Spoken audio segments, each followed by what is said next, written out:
Nəysə kimsə iddiasını qaldırırsa, qorxu keçirmir. Çünki o mənimdir. Amma sənə məxsus olmayanın narahatlığını keçirirsənsə, demək ki, sən özün də bilirsən ki, bu sənə məxsus deyil. Ona görə bizim bölgələrdə keçirilmiş tədbirlərdən hansısa Ermənistanın mətbuatında şoular, siyasi xarakterli çıxışlar və s. Deməyə, yaratmaya ehtiyacı yoxdur. Biz orada olan o qədim mədəniyyətimizin ayrı-ayrı elementlərini, hələ ayrı-ayrı elementlərini təqdim edirik.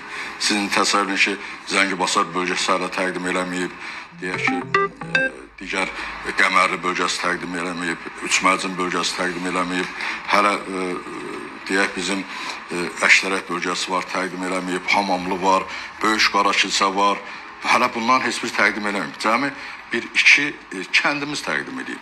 Bir-iki rayonun timsalında bir-iki kəndimiz təqdim edib.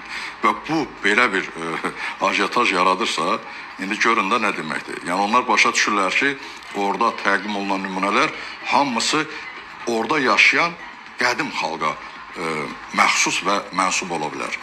Bu nöqtə nəzərdən narahatdırlar. Bir də bir fikriniz maraqlıdır ki, ümumiyyətlə hər milləti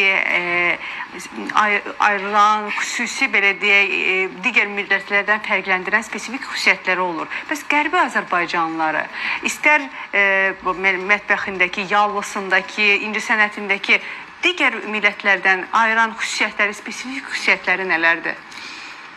Qərbi Azərbaycanlılar da digər Azərbaycanlılar kimi Azərbaycanlıdırlar. Sadəcə bizim Azərbaycanın qərb tərəfində yaşayırlar. Bəli. Amma 200 illik o bayaq qeyd elədiyim o dönəm, onların Çar Rusiyasının baskısı, Çar Rusiyasının baskısı ilə bərabər onların orada yerləşdirdiyi xalqın məqsədyönlü şəkildə, istiqamətləndirilmiş şəkildə baskısı, təzyiqlər, deportasiyalar bu insanları məcbur elədi ki, onlar daha möhkəm olsunlar, daha bir olsunlar.